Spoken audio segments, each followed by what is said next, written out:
Here in Las Vegas, Nevada with my old friend, John Riggins. Good to see you, John. Well, it's nice to be with you again. I haven't seen you in a while. You have the new show, Riggo on the Range, on the Sportsman Channel. Tell us about it.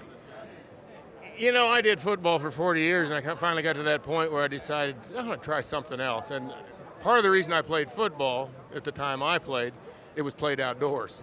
And I love to be outdoors. I grew up hunting and fishing as a child and, you know, carried on with it. But obviously, football cuts into your hunting time. Yeah. So when I made a decision to, you know, make a career change, the thing that occurred to me was that I'd tried to do a show, an outdoor show, about 20 years prior, and just didn't have the wherewithal or the financing to get the job done. And it was a new genre at that time.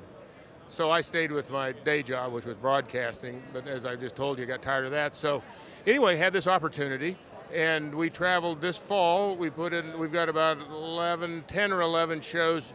We got about 4 or 5 in the can. We've got about another 7 that we need to edit, but basically we laid out all the video this fall, and we traveled. We got to Winnebago, and we went 14,000 miles, was on the road for 81 days. I kind of felt like a rock star, except I wasn't getting paid as well.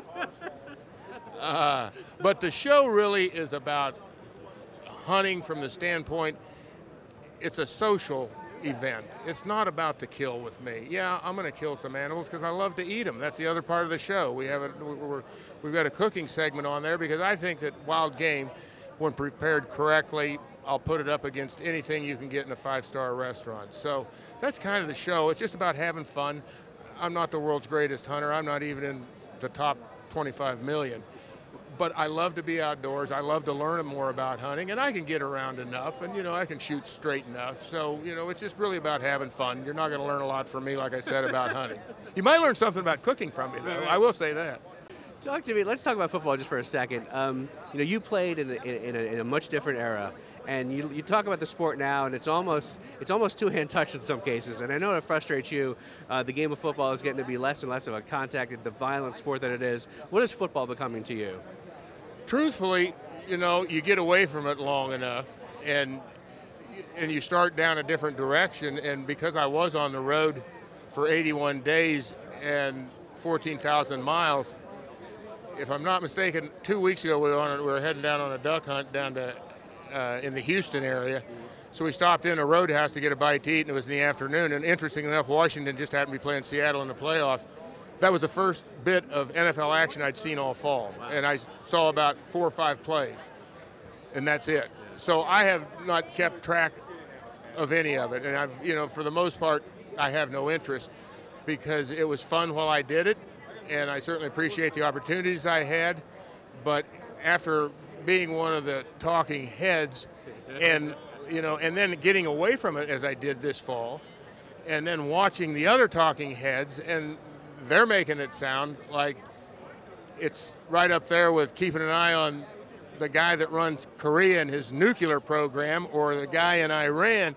I'm going, you know, folks, it ain't really that serious. Right. So to me, it's like you step back a ways and you go, we're a little twisted here in this country when it comes to sports. I think we put way too much emphasis on it, but that's just my opinion.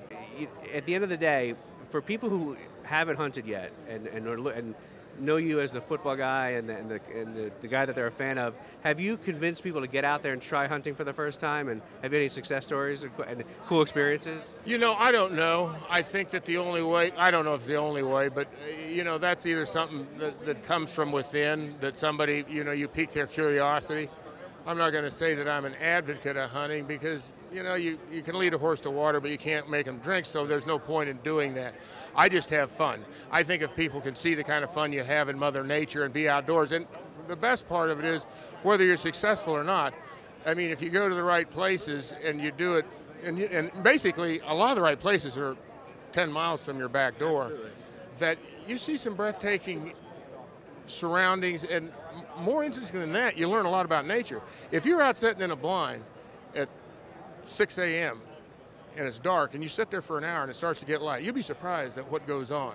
And most of us, you know, sleep our lives away. I don't say sleep our lives away, but most of us have a tendency, we get up, we go to work, we never take an opportunity to get out in Mother Nature and see all that stuff. As I said, it's an educational process, and, you know, if you kind of halfway know what you're doing, you get dinner out of it.